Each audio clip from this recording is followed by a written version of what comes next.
being a loan officer full-time during the day, and then basically full-time entrepreneur by night and on weekends. So basically the question I want to know is, how did you go from idea to like, here you are, almost 7,000 subscribers on YouTube, now getting affiliate marketing deals and like landing partnerships? Like, how did it happen?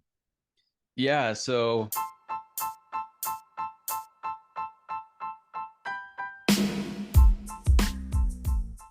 What up, world? And welcome back to another episode of the Seeds of Success podcast. It's your host, Colin Walters, and I'm fired up for today's episode. We have Connor Webb, the CEO and founder of the Couch GM, on the show to talk all things entrepreneurship, business, personal development, following your passions, following your dreams. He has built his YouTube channel, the Couch GM, from 0 to nearly 7,000 subscribers at the time of this recording. And we talk about how he does that while having a full-time job, which I think might be relatable to you and inspiring. At least it was for me. He is a loan officer by day and full-time entrepreneur by morning, by night, by weekends. We dive into all things on how he does that, how he manages his time, his creative endeavors, his focus management. We talked about businesses that he has started and ultimately failed in the past, but then the lessons that he took away from those and how he has implemented them into his business nowadays, and how you can too. He had the opportunity that he created for himself, mind you, to interview the superstar of the Seattle Mariners, Julio Rodriguez. So, we dive into that. And this is just an amazing episode for anybody that is interested in entrepreneurship. And if you have an idea or a passion or a dream that you're thinking about, how to get started, how to do it while still having your full-time job, and just the entrepreneurship spirit that it takes to do this thing day in and day out. And I left this conversation fired up to keep doing this, doing the podcast and the newsletter better. And it was an awesome episode. I hope you enjoy. And we did dive into a book that changed his life forever. So make sure to stick around. Without further ado, let's go ahead and dive into things with Connor Webb, CEO and founder of the Couch GM. All right, here we go. Connor Webb, CEO, founder, president, however you want to call yourself, of the Couch GM. Welcome to the Seeds of Success podcast. It's a pleasure to have you on the show. thank you for having me, Colin. It's going to be a good time. Yeah. And for a super quick background story, Connor and I, as of like 3 weeks ago, had no idea who each other were. We met at a wedding. Shout out Holly and Tristan. And we met at a wedding. We got to talking. We had some mutual common ground in content and sports. He runs a YouTube channel for called the Couch GM. And then I run a podcast. So naturally it made sense to ask him to come on the show. And here we are about a month later. So that's the quick background. And Connor, I'll go ahead and turn the floor over to you if you just want to do a quick introduction for the audience of who you are and what you're about. Yeah, I appreciate it. Well, yeah, so myself, I live in Vancouver, Washington, right in that area. Lived here pretty much my entire life. I currently am in mortgage lending, residential mortgage lending. So I help people that are looking to buy homes, from A to Z, essentially, from getting pre-approved up to when they move into their house. I went to Washington State University over in Pullman, ended up double majoring in finance and marketing over there. Didn't really know what I was looking to do at that point, but just had to put the door to mortgage company. Ended up graduating, moving back home, started working for a loan officer. And then, 7 years later, here we are. I'm still in mortgage lending. And then that led me to eventually start this YouTube channel, which is talking sports and baseball. And that's its own story. But that's just a brief overview of kind of who I am. Yeah, and thanks for the overview. And I was super excited to have you on the show. And for anybody listening, I know that they'll be excited because whenever I hear, I get super excited to share people's stories that I think are super cool, are inspiring, are kind of off the grid, if you will. And you left out a couple details there that I want to tap into that you mentioned to me on our initial phone call. And that is, one, you've always had this like entrepreneurial spirit. right? And you actually Yeah. started with some sort of like a fitness company, and so that transpired into testing things out, into failing through some learning opportunities, but ultimately, really tapping into that spirit that you have, and then catapulting you into, an entrepreneurial type business for, running as a loan officer and what you're doing. So maybe if we want to take a quick step back and like, what was the fitness thing? How did you Yeah. get started? Like, have you always had this creative itch to build things, to create? Like, maybe take us back a little bit. Yeah, for sure. So going a bit further than that, growing up as Mhm. a kid, I've always been the creative type to where I was the one at the dinner table, trying to crack jokes and getting people to laugh and, be a comedian. In my household, my parents would call me Hollywood Yeah. when I was growing up, just because I was trying to put on a show, basically. Um, but, Scary. I heard a lot growing up. I heard a lot about my dad. He was thinking that he was going to have to be working until he was 70 years old, just with what he was Mm, doing. He's been in steel cells since he graduated college. And, I just knew that I wanted to find a way to be able to retire early, you could say, or at least to be able to have the financial freedom to be able to do what I wanted when I mm, wanted to.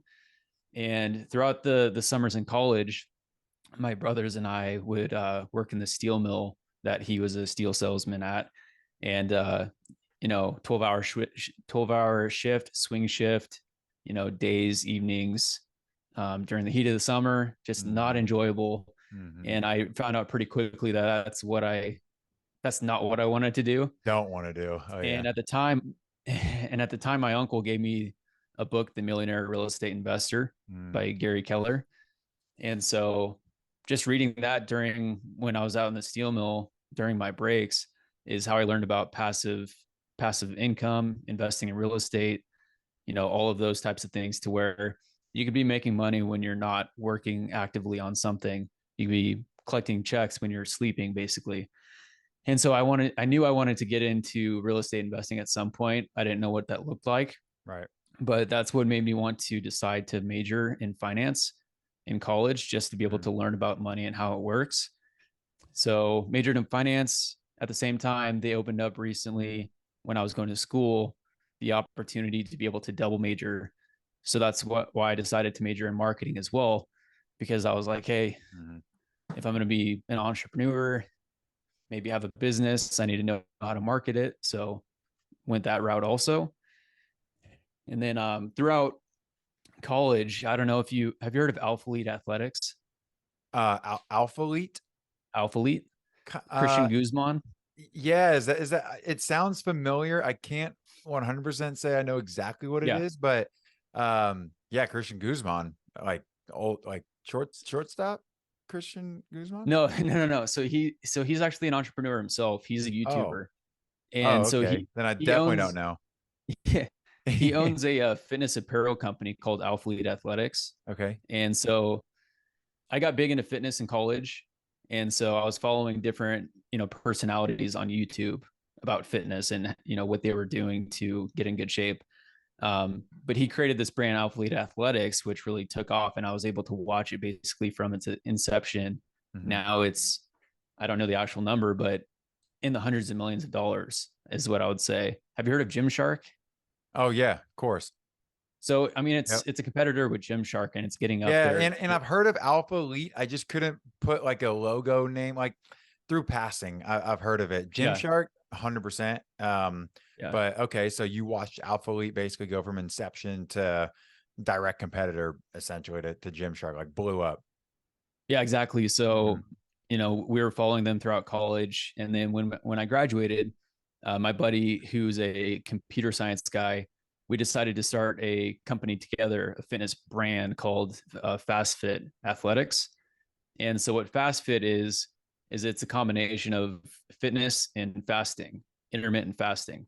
Okay. So through Alpha Elite, I found out about intermittent fasting, and Yep. I used intermittent fasting specifically my senior year of college to just like get shredded, basically. And Mhm. it really helped with my goals in fitness. And I started doing a ton of research. There was potential other benefits with, hormone releases, and that's all debatable. But we decided to start a company that was kind of built around intermittent fasting and fitness. And so FastFit, we wanted to make an app to be able to track your intermittent fasting window. Right. But of course, there was already, 5 apps out there that were doing that and pretty well. Mm-hmm. But yeah, we started the brand, didn't know what we were doing, where we were going essentially, but I created a logo, an illustrator. I, went through the Washington State corporations online and created an LLC, did all that initial stuff. We got the logo trademarked. It's just like you're just step by step. You don't know where you're going, but you find out this is the next thing you got to do. Mm-hmm. Continue to move forward. And so, yeah, we started the brand. And then after about a year and a half, it fizzled out. We just ran out of funds. And, we had bought wristbands, shirts. We're basically handing out shirts to just anyone that we wanted to rep our brand. So we were up at Washington State, just any, jack dude, we were handing him, hey, you want to rep a Fast Fit shirt and like take a picture for us? We'll post it on Instagram type thing. Killer. So yeah, that's the initial first business or first venture that we took together. Mr. Hollywood, bringing it to good old Pullman, Washington. Yeah. Yeah, I've definitely had my fair share of intermittent fasting days, man. Done it. I would say, 80% of the time for the last 4 years, probably something like that. And yeah, definitely right in the mix of things I enjoy, fitness and fasting. So, but just to take it back to you is basically you had an entrepreneurial spirit. You have been a creative, and our stories kind of parallel each other, as I'm sure individuals listening to this podcast can relate, which is you were doing something that you knew you didn't want to do, that being this steel sales, right? Or the steel roll. What was it, sales, or what exactly was it? So I was working in a steel mill. So it wasn't Got the it. sales part. It was out there, That was sweating, like your banding up brother. steel coils. Got it. So myself, I didn't work with my brothers, but each of us worked during the summers in college in that steel mill. Yeah. Yep. I was working Parks and Rec, like in between college summers, after college, I was working for Parks and Rec, mowing lawns, like trimming fields, doing that whole thing. But while I was doing that, listening to Jim Rohn, Zig Ziglar, Earl Nightingale, all the sales legends, the Brian Tracy's, listening to all entrepreneurship podcasts, just like not knowing exactly where I wanted to go or what I wanted to do, but knew that it was something in that realm. And so just like getting prepared for when that opportunity came, which it sounds like you were doing with Keller's book, the Real Estate Millionaire, which I haven't read it. It's been in my hands a couple of times. I've seen the book throughout the years. I've read the one thing, so like phenomenal individual from personal development standpoint and obviously like real estate. But I think what people can relate to is it's okay to not have like a clear vision of where you want to go exactly, but you do know what you have specific interests in. And even more importantly, you know what you didn't want to do. Right. Right. Exactly. Which I think is huge. Like we got to go through life learning about some things that, like we might have an interest in this thing, that thing, but we definitely know that maybe we don't want to do anything with the steel mill. Right. Or for me, it was like an enjoyable job, but I knew that I was built for more, designed for more, wanted more. And so long story short, you fast forward, you see something you're inspired by, find a partner who has other skill sets in the computer science world, it sounded like, and information and data. And then y'all combine your skills with something that you're both passionate about. And then it sounds like you got a lot of valuable experience. Like it may not have panned out for, maybe what the vision started being created to be, but it sounds like you got a whole bunch of valuable lessons, experience, and things that you can go and basically apply to where you're at today, which is, being a loan officer full-time during the day and then basically full-time entrepreneur by night and on weekends. So transitioning into this period of your life, where did the Couch GM start? How did you decide? How did you actually figure out like basically the question I want to know is, how did you go from idea to like, here you are, almost 7,000 subscribers on YouTube, now getting affiliate marketing deals and like landing partnerships? Like, how did it happen? Yeah. So I've always been super big into sports, growing up playing football, baseball mainly. Um, and, growing up, we were always out doing it, playing sports. After, even throughout college, I ended up starting a club baseball team with a buddy of mine that I met at a bus stop up Washington State my senior year. Started a club baseball team, going to play other universities. But after I graduated, I got connected with his fantasy baseball league and some of his old college friends, high school Mhm. friends. And when we got into that league, it's super competitive. We're all really competitive guys. And Of so course. when I got joined into that, it made me want to watch a lot more baseball, and specifically like all of the teams instead of just the Mariners. And so I initially, started to, do the fantasy sports. And if you have a fantasy team, you yourself are a couch GM, Mm. right? You're the GM of your team. So you're making the deals, you're making the trades, you're picking up players that you think are gonna may not be doing well on paper right now, but if you watch the game and you saw their stuff on the mound, then like, hey, they're gonna be good long term. So Mm-hmm. you pick them up. Um, so basically it's like over the matter of a few years, I had different thoughts about players that I thought would do well, and then they would end up doing well before other people knew it. And so I just had various takes with the Mariners and with other teams to where I was like, hey, I was right about that, a couple of years Mm. ago. So it's like I should have wrote that down, or I should have put that on video, because here's proof that I was right about this. Um and I was following the Mariners specifically, and around 2019, 2020, they started a rebuild again. And so I started to really follow the deals that were being made. They traded away Robinson Cano and Edwin Diaz to the Mets. They got Mm-hmm. Jared Kelnick, Justin Dunn, some other guys. And then, various other trades throughout 2020. And they started to really stock up their farm system to where they had one of the highest ranked farm systems in all of baseball, which means that your major league team is probably going to be pretty good moving forward because your farm system is in the top tier.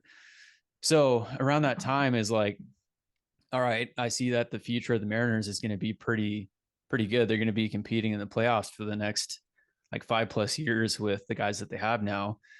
So I had thought about starting a YouTube channel and just decided to make a video one day. It was the Adam Frazier trade, where they Okay. traded with the Padres to get Adam Frazier. Just set up my iPhone on a tripod.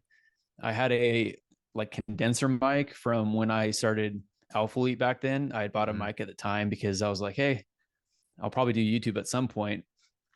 And then I also had bought a MacBook Pro a couple years before and bought Final Cut Pro on it also, because Mm-hmm. I figured at some point I'd want to make videos. But then once that trade happened, I just started filming. Go back and watch that video and compare it to what I'm doing now. Yep. And you just got to start somewhere. So That's funny. I went back to your oldest videos in preparation for our call. So I was like checking out, I went through like oldest videos, which honestly was like not too long ago. just And under 2 years now. yeah, I was like kind of blown away. You point being, you've had a lot of growth in a short amount of time. And I mean, just from seeing what you've done, like definition of consistency at its finest, from just like actual production of things being put out into the world and published, being clicked. But all that being said is, so you basically, through experiences that you were doing, right? Starting, you're always involved in sports, and then had these intuitions, basically made these projections and started proving yourself right over time. And so Right. it wasn't like this grand master plan of like, I'm going to create the Couch GM. It's going to be the greatest thing ever. It was like, hey, like, I love sports. I have an intuition and a passion for them. And so let me just use what I have, this iPhone, this tripod, something I bought a couple years ago for the previous company, and just throw together a video real quick and see what happens. So what happened Yep. after you created that first video? What happened next? Were you like, that was awesome, I need to create another? Did you Yeah. promote it and got good feedback, or what happened? So yeah, I just posted the video, and within like a week or 2 weeks, it got a couple thousand views. No And so I kidding. was like, all right. Why? I mean, Why do you think that happened? because so here's the thing with YouTube, and here's why it's so amazing, why everyone should be on it, no matter like what field you're in, Uh-huh. is because it's a search engine. It's not just a social media. Mm-hmm. Google owns YouTube. Google is the number one search engine in the world. YouTube is the number two search engine in the world, and they're intertwined basically. So Adam Frazier's traded. People are looking for information about who Adam Frazier is, the Mm-hmm. trade details, all of those details.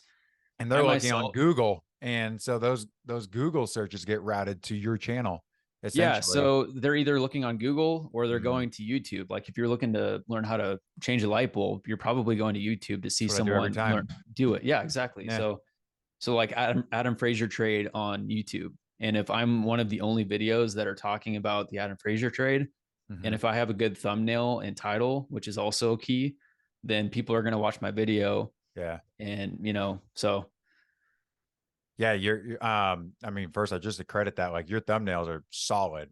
Thumbnail, like thanks. I was checking everything out. I was like so freaking impressed with everything Thanks. that you're doing. And so it's cool to see. Man, I got so many questions for you. I'm trying to think like what the audience will be, most in wanting to hear as well. And it's I a question that I'm actually interested in. I think you just answered, but I was going to ask like, why did you select YouTube as your primary content creation platform? And I Yeah. think you just answered it in a couple different ways: search engine, but also creative instincts. If you have a better answer, go ahead and share. Yeah. So, I mean, going back to the whole passive income thing, I knew that YouTube Mhm. was a potential, another stream of income. And the goal long term is to have as many streams of income as possible, because Mhm. then if one stream dries up, you have all these other sources to where, you could still potentially be making money and not having to be working hourly or being, paid hourly. Mhm. And so that's a big reason. And then also it's like, yeah, and the stuff that I wanted to put out there is highly informative and very visual.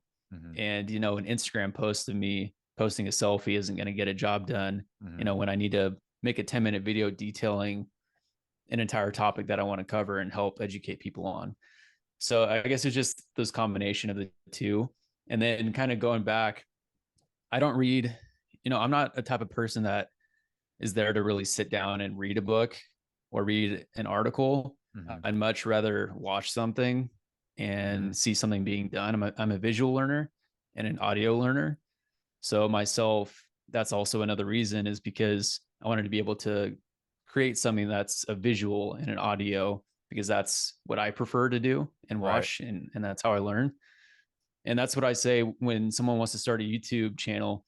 It's like, make content that you yourself would want to watch, No doubt. because you're not chasing views. Mhm. It's more of, enjoying being able to create something and then put it out there for other people that might enjoy what you're making and relate to you. So Play along with me here. Say that you're only doing couch GM, 20 years from now. Are you nervous that you would lose the passion for it if it became like a job for you? I don't think so, because the awesome thing about sports is that it's so unpredictable. Everything's Mhm. changing all the time. It's always, and that, here's another thing is, up until basically like 2 months ago, I was talking only baseball. Mm. Now I'm starting to do football also. Yep. And long term, I want to be able to have different people that are talking about different sports, that, they know everything about this one sport. Mm. You know, I, I'm the first to admit that I don't know everything about everything, especially. And so I think I always am trying to learn. And it's also at the same time, there's so much going on in the sport to cover, Mhm. to, inform people on, Mhm. that I don't see myself getting bored of this anytime soon. Yeah, I think you're spot on, and it basically comes down to you're constantly learning and researching about things that you love, which I think is super cool. Always changing, always something new to learn and uncover.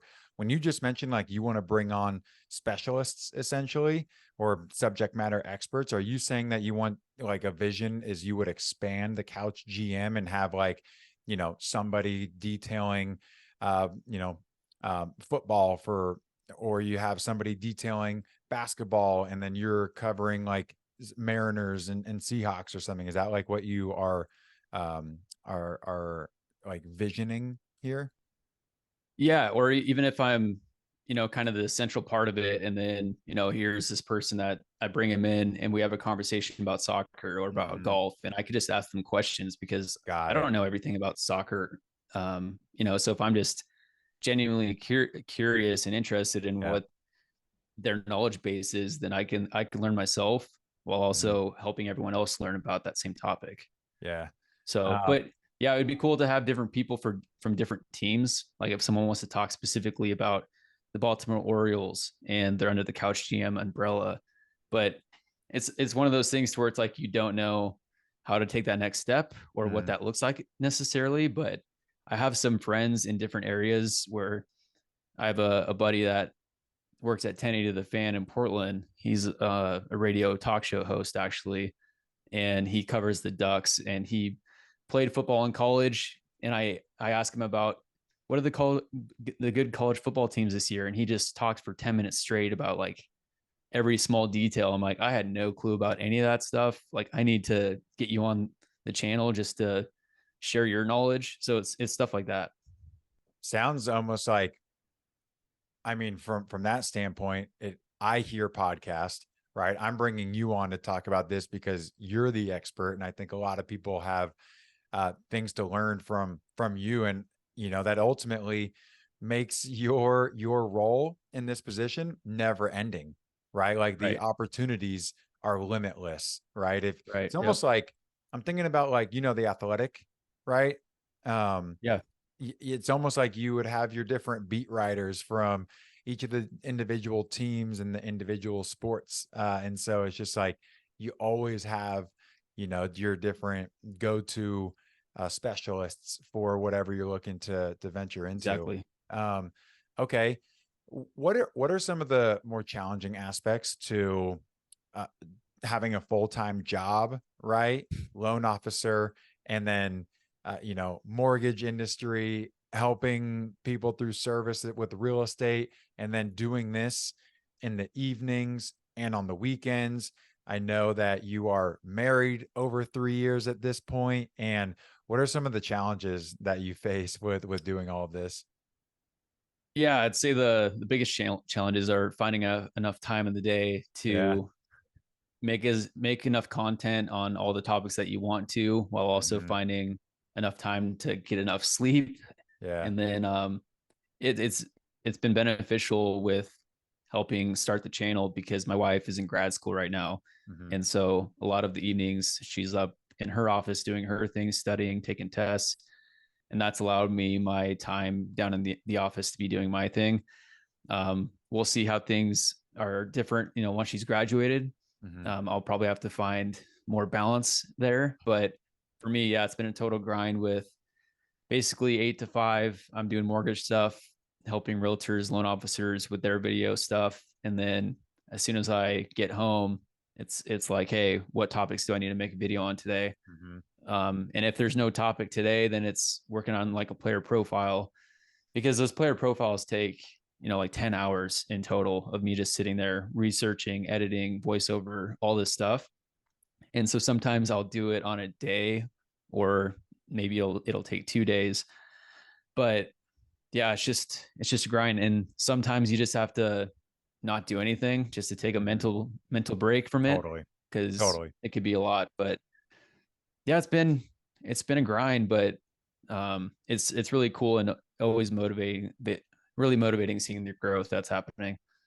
So first off, I can appreciate Katie being in grad school because Shelby, my fiance, is in medical school, and so oftentimes, she's all hours of the day, night studying. And so it gave me time to do this, and it was podcasting content before work in the mornings and after work in the evenings and weekends, and then trying to, have work life integration in there as well. And so Right. I can appreciate the work. And when you say grind, it's a grind.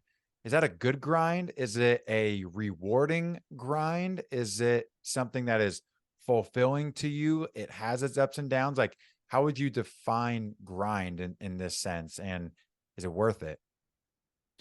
Yeah, I think for sure it's gonna be worth it. And that's the thing is like it's it may not be worth it today, but long term.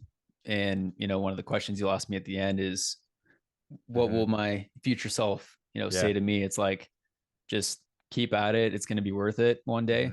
Hmm. Hmm. And that's the thing is you're not going to see the results, day one or day two. Like it's, we're going on 2 years. I'm not. I'm looking at it like a 5 to 10 year thing. Hmm. So, and then yeah, just looking back at thinking where you were a year ago or 5 years ago, Right. and then realizing how much growth there's been with that. Um, I would definitely say it's been a positive grind, because when you're done with one of those videos and you finally hit upload, it feels amazing. At the same time, if you expect a video to do a certain way and then it's not getting many views, it can be Yeah. frustrating, but you can only control what you can control. That's And right. that's the amount of content that you're putting out there and the quality. Hmm. So just learning one new thing every video, trying to make quality content, and then just, putting it out there. I remember hearing a quote from Mr. Beast, maybe like a couple months ago, and he was like, easiest way to create your own success, regardless of what you're doing. Specifically, he was talking about making YouTube videos, but this is applicable to anybody and whatever you're doing. Make one small improvement each time, Mm-hmm. right? And then that just compounds over time. You look back and you have over 100 videos from the first one to the 100th. You made over 100 improvements. Like, you are guaranteed, just about guaranteed, to have success and to look back and just see the growth that you have had as a creator, or whatever aspect of life you're attributing that to. And so, um, and I would make a safe bet that you enjoy the process of it. Like, end of the day, when you look back on it, I would vouch to say that you enjoy the process of looking up the stats, learning. You probably have some cool conversations when you get into people, talking to people who know sports and are into Yeah. it. And I mean, just looking at your Devin Witherspoon video that you just put together, thing is, it's a solid video. What I was even more blown away by is how much I learned about Devin Witherspoon in that 10-minute video. And I was, oh, we got a friend. Yeah. Here's Puffin. Hey, Puffin, for those that are listening and not watching, we got Puffin who just entered the mix here. Um, Coming on Work buddy. camera, Yeah. Connor's cat here. Um, but I was blown away at how much data and statistics and research went into it. You just mentioned 10 hours of research going into that. And so I just want to call that out. Like, not only are you providing quality entertainment, because I think that your videos are high production, but it's valuable for people that are interested in the topics. It's extremely valuable from a learning perspective and walking away. And it was just super cool to learn about almost a hometown hero at this point, for somebody that's showing out for Seattle. Yeah. I appreciate that. Um, yeah. So another question about your day to day. So, and I ask these questions out of genuine curiosity, because we're doing similar things, just as people listening are probably doing similar things. How do you transition from going from work into, like, actually getting into your office and starting to work on content? Do you have like you walk around the block? Do you go to the gym? Do you eat quick dinner with Katie? Like, what do you actually do in from the transition from work to your content? Yeah. So typically I work out in the mornings. I might go in on runs in the evenings, Okay. but yeah, it's like I'm getting my workout done early.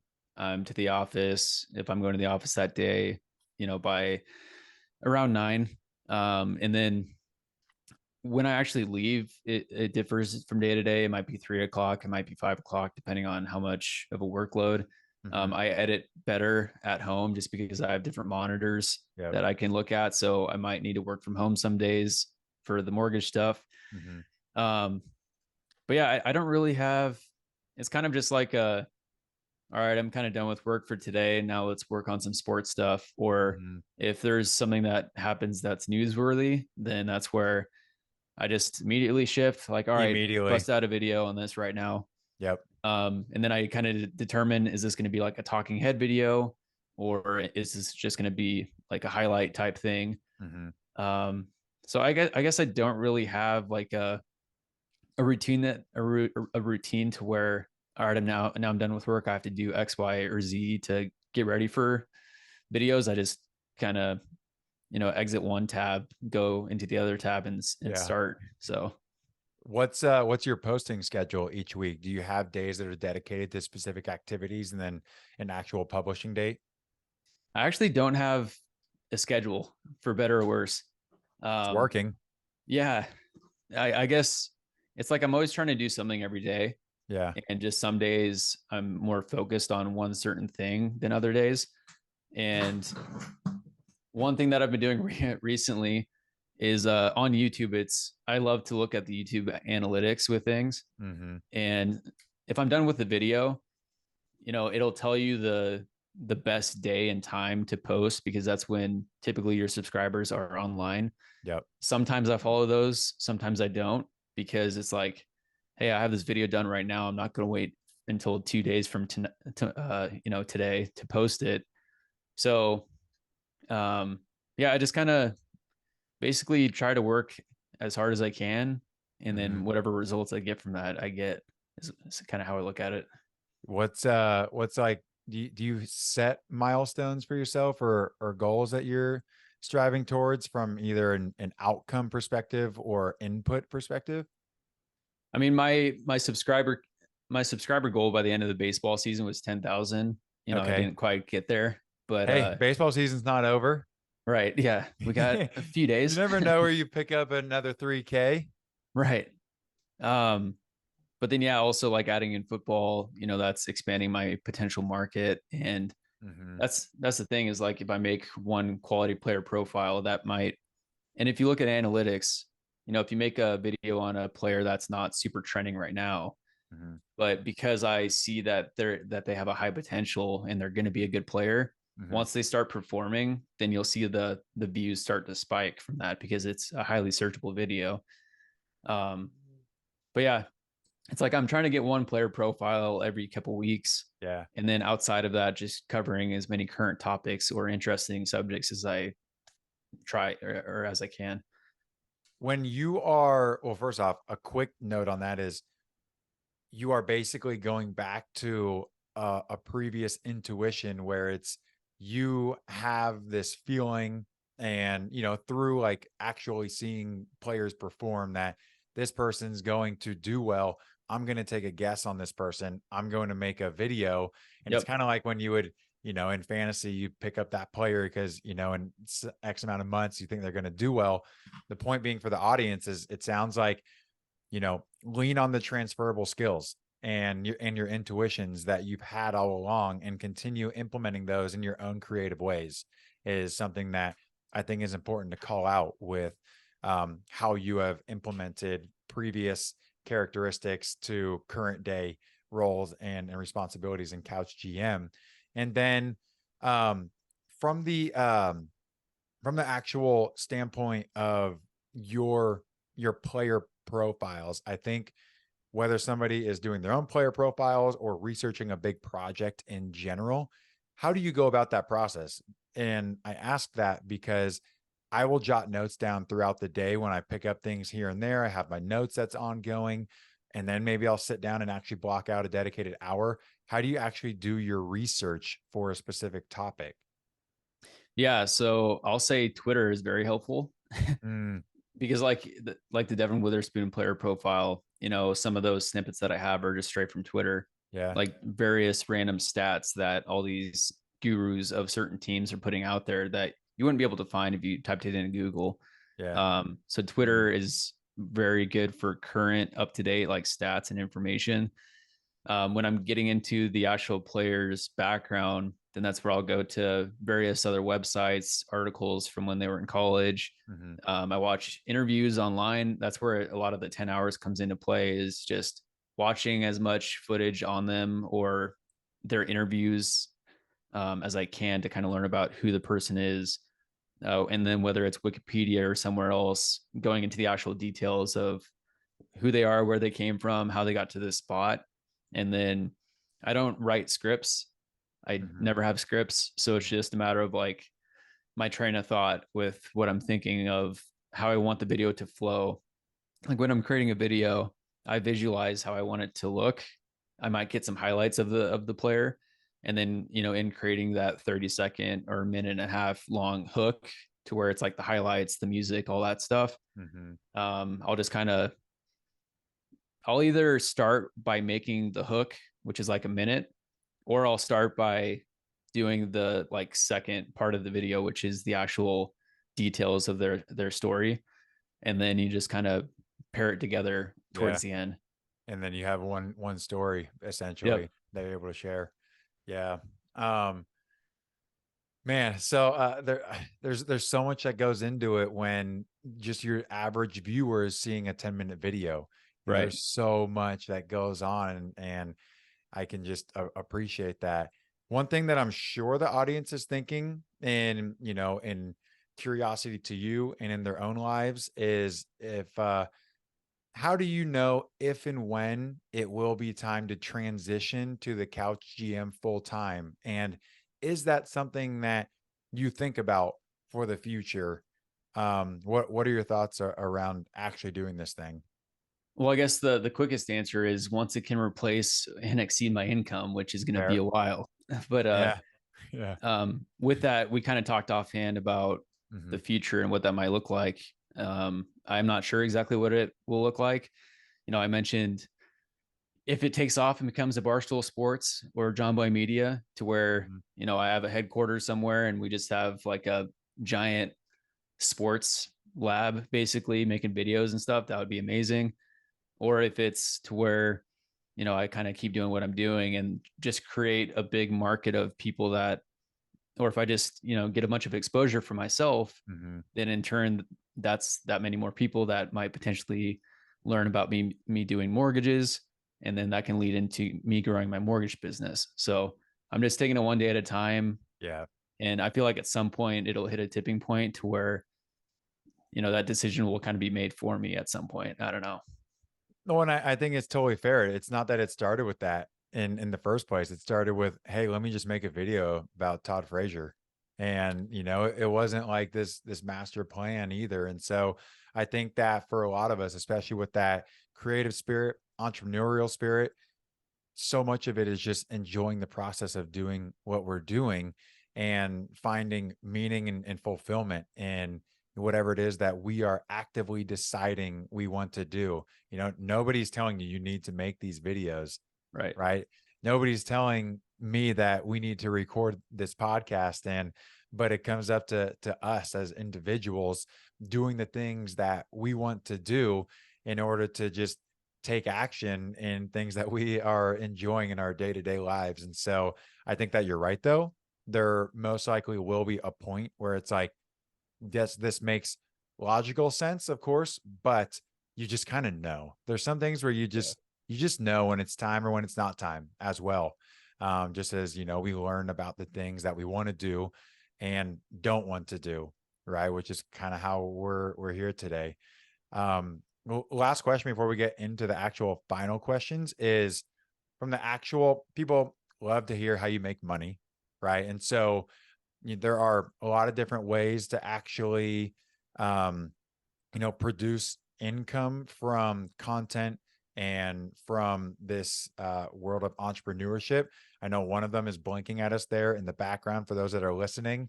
We got a glance. I'll let you showcase what it is, but it's basically like a ticker, like a stock ticker for those that aren't seeing this. If you want to check it out, go to the YouTube page. But yeah, maybe share some of like your insights as to how you are trying to make money or might be making money or have hopes to make money? Like how do you actually look to monetize this thing? If Yeah, you so do. it goes into the multiple streams of income thing. Like one is through AdSense on YouTube. So once Mhm. you hit a certain subscriber count and a certain amount of watch hours, then you can get monetized on YouTube to where those ads that are being put onto your videos, you get a slice of whatever the revenue is from that. So that's one stream of revenue. Another one is through affiliate marketing, to where that's where the glance comes into play.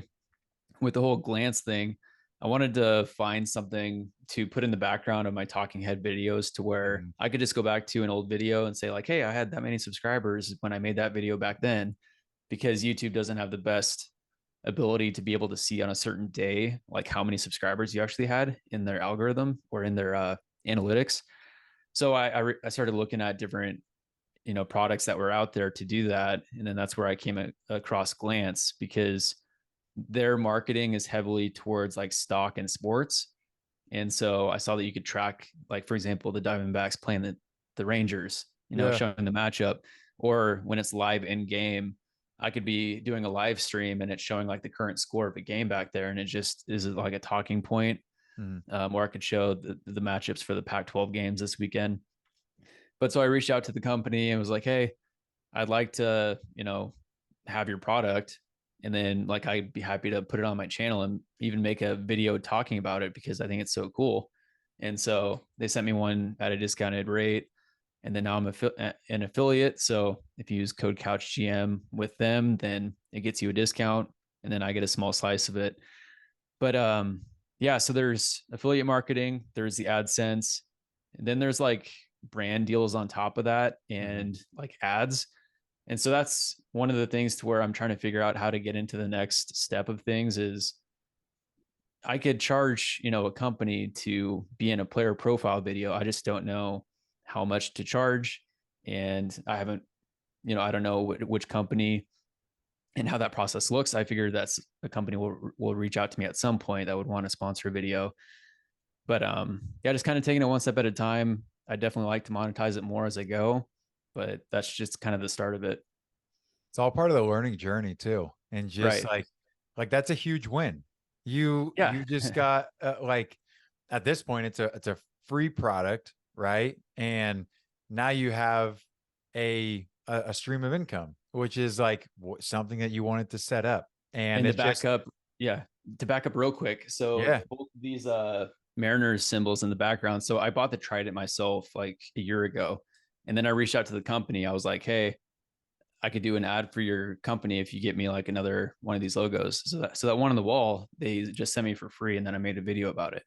So it's like if I want something, it's like I can use my reach now as like a bargaining tool Yeah. in that. So Yeah.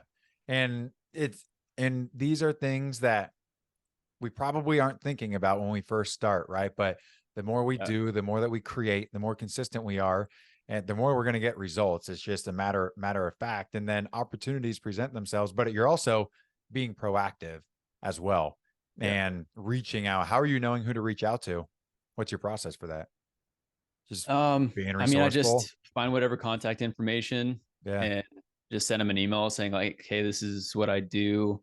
This is my channel. Check out my player profile series. Blah blah Yeah. blah," and then just go from there. Yeah. I've sent a lot of Um, emails to people that haven't responded, so just got to shoot your shot. that's how it goes. Yep. That's life.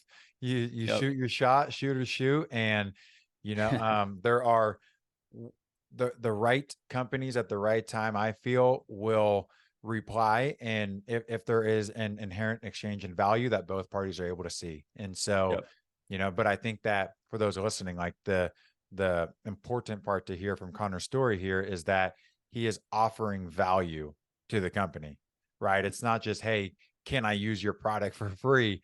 And like, this is my channel. It's, hey, I have this channel that is directly applicable to your audience and who your target market is, right? I have X amount of engagement, subscribers, audience, reach, etc. Here's how I think it, being able to do an advertisement will benefit your company. So it's like Yeah. actually having a value proposition for the company as well, for the outreach. So So for those wanting a quick recap on the monetization schedule here, it's basically AdSense from YouTube. It's affiliate marketing from products and companies and getting a kickback, basically like a dividend for products sold through unique links and codes. And then brand partnerships and sponsorships sounds like where you're trying to get to right now. I read this awesome book lately. It's called The Bible, something like The Bible of Brand Partnerships, something like that, by Ashley Warren. It was phenomenal for just like starting to understand how these partnerships work. She literally talks about how to charge when you have never charged before and like walk you through how to think about it. So definitely, if you maybe you've heard of it, maybe you've already read it. Just I wrote don't that know. one down. Oh, it's phenomenal. Oh Yeah. yeah, great. It's phenomenal. I found it in the airport one day and just ripped right through it. I haven't had a page turner like that in a while. There you go. I think you'll eat it up. And anyone else listening, I swear, I promise, it's my last question before we actually get into the finals. I got so many questions for you, and I'm sure the audience would have even so many more. But it's, if you could only make one type of video each week for the next year, what type of video would you make and why? I would say it's the player profile. Yeah. Just because I feel like there's not a ton of channels out there that are making the same type of content as that. Mm-hmm. It's a very Mm-hmm. specific thing. I could make videos talking about current events, and that would do well and be great.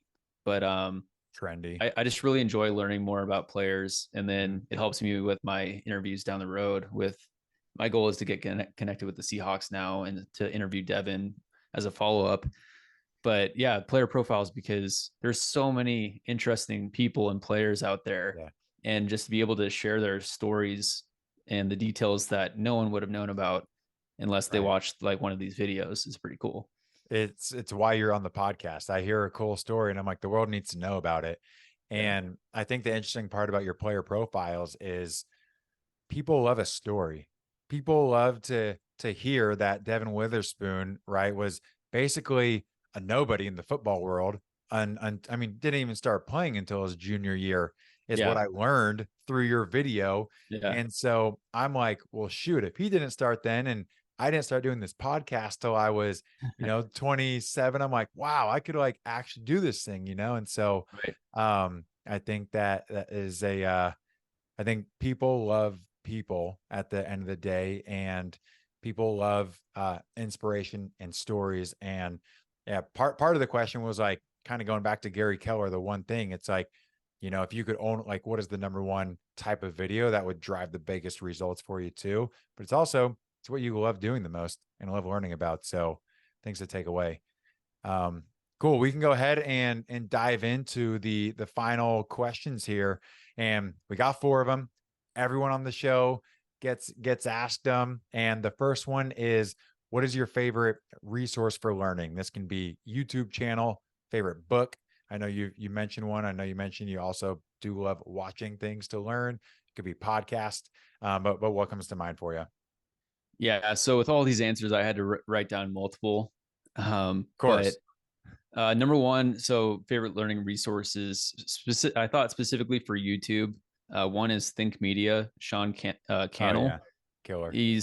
Yeah, it's just like very easy content to consume. A lot of great information. He's a great guy, it seems, and very likable. And yeah, just the amount of inside information and little tips that you can gain from just watching an hour long thing of him talking to whoever. It's Mm-hmm. like, I also love watching and listening to the Joe Rogan podcast. And Mm-hmm. it's because he's a genuinely curious person.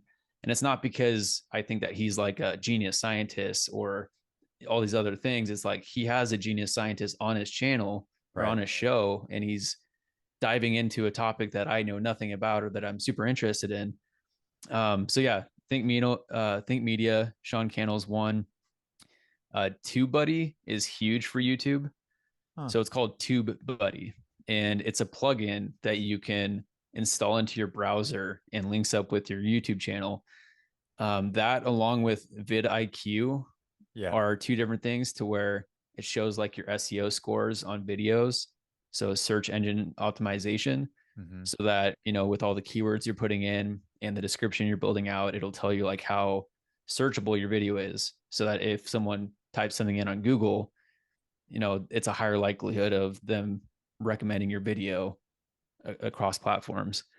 Um, Another one is Film Booth, which is specifically about learning how to create videos. There's so much that goes into it. It's like, one, it's the analytics of YouTube itself. Then it's how do you create a quality video? And so Film Booth is one of the channels that I use for quality videos. Then there's also Peter Lindgren, who's also about making videos and just like making movie quality type videos. Then there's also a channel called Full Time Filmmaker. I know I'm just listing off stuff, but these No, are all this is awesome, and it's kind of funny because one of my thoughts when I was just thinking about you is like, are you ever going to outsource anything and get to the point where you can just do the research and the talking and the interviews and everything? And then my next thought is, based on these channels, it sounds like you love actually doing the production of things as well and love learning about it. So no, this is great. And I'm sure it's super valuable for people that are interested in starting YouTube and getting into it and continuing to grow on YouTube and film and video. Like, no, keep going. And then, well, yeah, to kind of answer that question, my thought process is I don't know, because Yeah. especially with a player profile, it's like I have something visual that I'm visualizing in my head of how I want it to look. And if I were to just do a talking head video and then send it to someone and be like, hey, make a video, I feel like I would be not because they're not making a quality video, but it's because it's not what I was hoping to make. Envisioning. Mm-hmm. Yeah. And so, that's where I also have a podcast on my channel. And that's a lot easier because it's just a conversation and you're Yeah. talking and you post it as it is. But when I'm creating a project, and yeah, I enjoy the work and I enjoy the finished result that you get from that. So Mm-hmm. I'll probably make videos forever, I guess, Yeah, man. myself, but we'll see. Cool. Next question is, what is your favorite quote? So of course I have two different quotes, but the first one is perfect is the enemy of done. Hmm. So there's a certain point to where you can just overanalyze everything and, oh, I got to add one more transition or edit or something. It's like at a certain point you just have to call a project done, otherwise you're never going to export it and post it. So So I can't believe you said that because I almost asked you during our conversation, just naturally, like when you were talking about your finished products, I'm like, my question to you was going to be, how do you know when it's done? And how do you actually stop working on it? Because you could always continue doing something and you can always find an improvement. And so I love that you said that because done is better than perfect. right. Yeah, I Yeah. mean sometimes it's like, okay, this is a good video, we're good to go. Sometimes it's 1 o'clock on a Tuesday, 1 in the morning on a Tuesday, and it's Mm. like I need to go to bed right now. And it's like I'm Wow. just done with this thing. So it could be one or the other, but Wow. Oh my gosh. yeah. Okay. What's the second quote? Yeah, so faith allows you to trust the road you're on without knowing your destination. Truth. So, yeah, I mean, I'm a religious person, and it's like, Mm. yeah, faith is you don't know exactly where you're going or what the destination is, but it allows you to, just take it day by day, just stay on the journey, put your work in. You can only control what you can control, and the Inputs. rest, isn't up to you. Yep.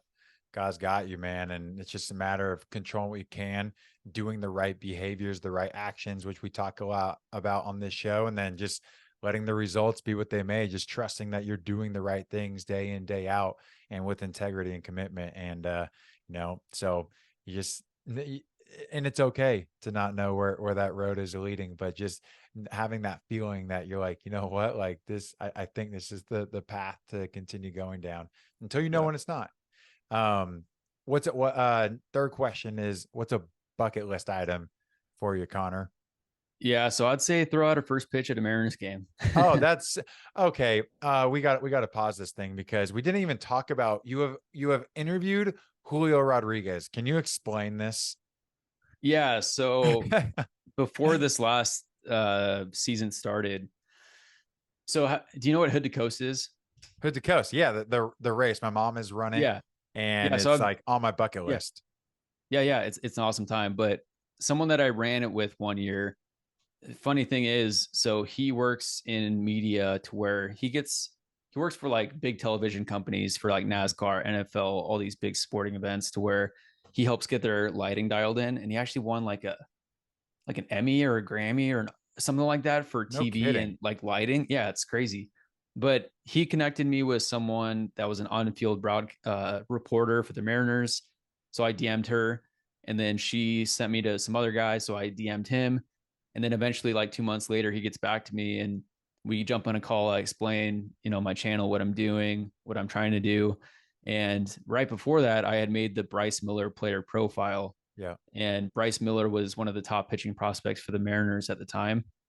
And so he was like, "Would you want to have Bryce Miller as your like first interview we could do?" I was like, "Yes." And so we set up a Zoom interview during spring training this last year. So I had Bryce Miller on. I had 15 minutes, and basically, I had just learned everything about him by doing this player profile. So now I was able to take that and have a conversation with him and ask him further details about Yeah. his career so far. So that was amazing. And then around May, I reached back out to my contact, was like, "Hey, can I get some big league guys on maybe?" And then he said it's pretty thin, but he helped me get media credential through Major League Baseball. So now I can basically apply to whatever stadium I want to. And if I want to go and cover it for media, then I can apply and like explain who I am, what I'm trying to do. So now it's like That's anytime that huge.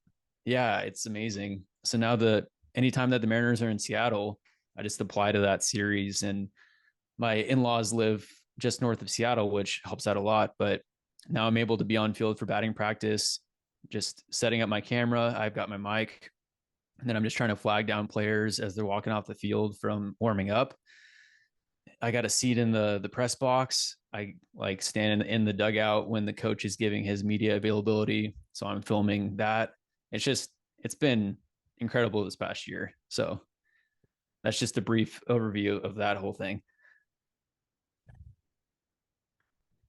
It just is another one. It's like working, I don't want to say working smarter, not harder, but being resourceful in the sense of I also don't want to say leveraging your contacts for people but asking for a helping hand. Like it's totally okay to ask for things. Like I think that you provide enough service to the world for free, really, and have done it at no cost. It's like I just want to encourage people. Like it's okay to ask people for things, and I know that we can be apprehensive to do so. You just never know where one question, one person, one DM, another DM is going to lead, and it's just as like one little thing after another leading to this like amazing opportunity that is now presenting you with so many opportunities, right? So I think point being like, man, people like it ask for help. It's totally okay. And tap into your network and take advantage of like the opportunities that you can go and create for yourself.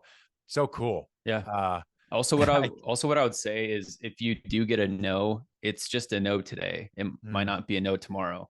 Like mhm, and that's one thing is like I'm persistent too. You yeah. know, if it doesn't work out for someone right now, it's like okay, check back in down the road. It's like Mhm.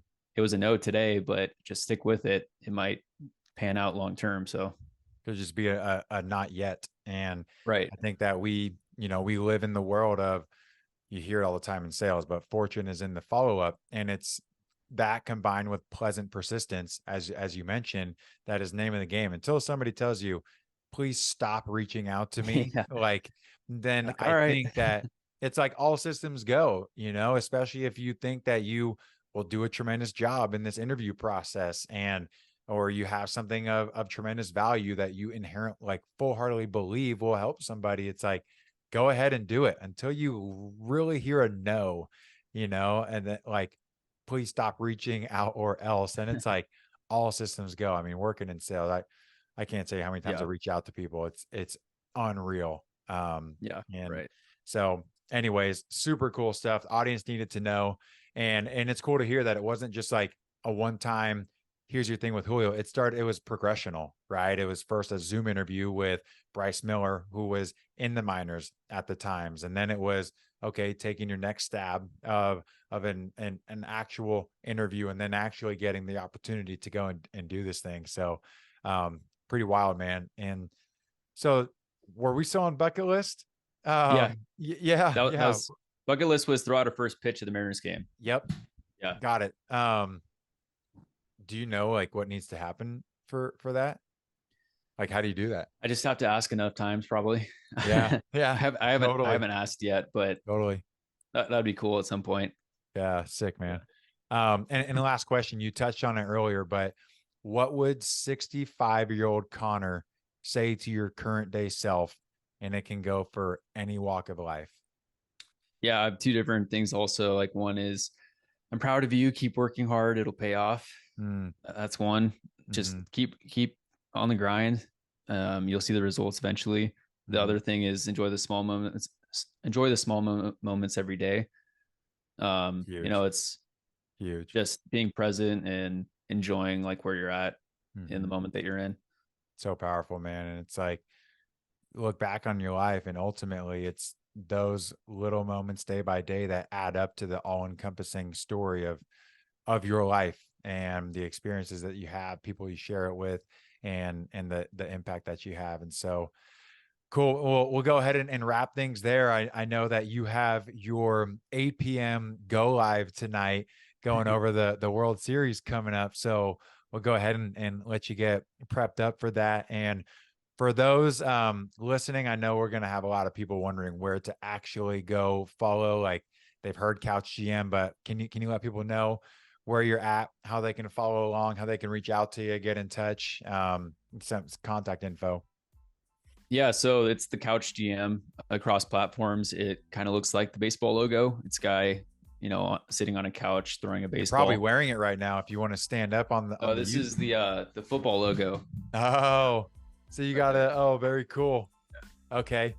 So now it's like sick. And I guess going back briefly, I was trying to think of if I should create a separate channel to talk about football, or if I should just keep the one channel and then, also talk about all sports on the same thing. So I created a football logo, and I'm going to create a soccer logo just to kind of play off of it. But it's the Couch GM cross-platform, Instagram, TikTok, Twitter, Facebook, YouTube, everywhere. And go check it out. Appreciate the time. Connor, sorry, were you going to say something there? Oh, no. No. Cool. It's been a pleasure to have you on, and this was a very enjoyable conversation for myself. And so I appreciate you taking time to come on the Seeds of Success podcast. And let's go Mariners. Go Mariners.